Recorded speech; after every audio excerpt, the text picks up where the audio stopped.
Hello mga katropa, paano i-block ang nawala o ninakaw na cellphone para hindi na ito mapakinabangan ng nagnakaw o nakapulot, lalo na kapag may mga importante sa cellphone na yun, mga bank account, mga Facebook account. Okay, so paano natin i-block para hindi na ito mapakinabangan? So unang-una mga katropa, dapat alam natin ang IMEI sa ating mga cellphone. Kung bibili kayo ng cellphone mga katropa, ang IMEI ay makikita ninyo sa box. Okay, so kung nakabili kayo ng cellphone mga katropa, itago nyo ang box. Huwag basta-basta itapon kasi baka i-block ito ng ibang tao kung makikita nila ang inyong mga box. So hindi nyo na magamit ang sarili ninyong cellphone. So ngayon mga tropa, paano natin i-block? Una-una, punta tayo sa Chrome browser or sa ibang browser.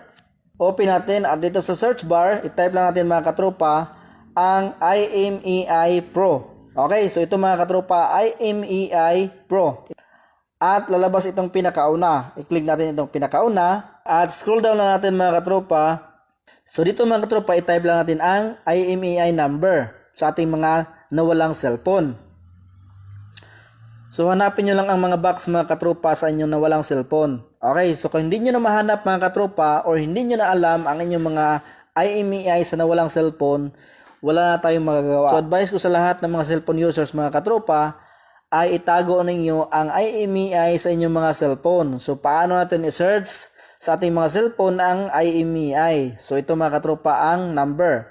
I-type nyo lang itong number mga katropa para mahanap ninyo or makita ninyo ang IMEI sa inyong mga cellphone para in case na mawala or manakaw, pwede nating i-block agad para hindi na ito magamit. Okay? So kapag na-type nyo na dito mga katropa ang IMEI, click itong box mga katropa, I'm not a robot. Pagkatapos, i-click itong check.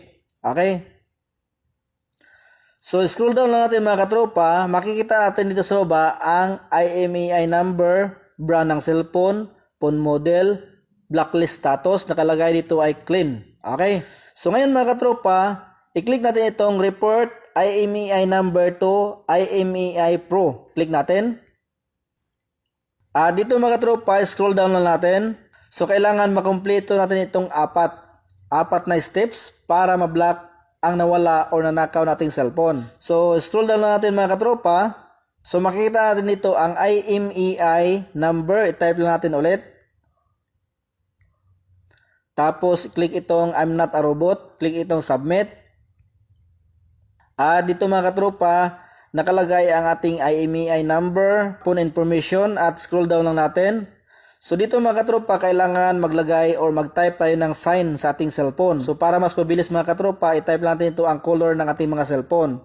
So example, color white. Kung anong color ng inyong nawalang cellphone. Tapos i-click itong next. So scroll down lang natin. So dito mga katropa, nakalagay what happened. So pipili tayo lost or stolen. So pipiliin natin itong stolen. Tapos scroll down. Ilagay natin ang date or pizza kung kailan ito nawala. So example 2024 February. So example lang ito mga katropa kung kailan nawala ang inyong cellphone. Okay? So scroll down lang natin. So ilagay natin dito sa box lost place kung saan ito nawala. So ilagay lang natin dito mga katropa city. Okay? So ilagay natin Davao City. Tapos scroll down. So dito mga katropa sa mobile operator, ilagay natin ang cellphone number. Cellphone number ng cellphone natin na nawala. Okay? So pagkatapos natin ma-enter ang cellphone number mga katropa, dito naman tayo sa baba. Paano ito nawala? Ilagay natin stolen. Tapos ngayon, click itong next. Scroll down lang natin. Ilagay natin ang ating contact name or full name. Your country. Click natin itong box. Siyempre, hanapin natin ang Philippines. So pagkatapos natin ma-enter mga katropa ang ating name at country, scroll down lang natin. So nakalagay dito specify reward. So ilagay natin no. Tapos click itong next. So natapos natin ang apat na steps mga katropa. Scroll down lang natin.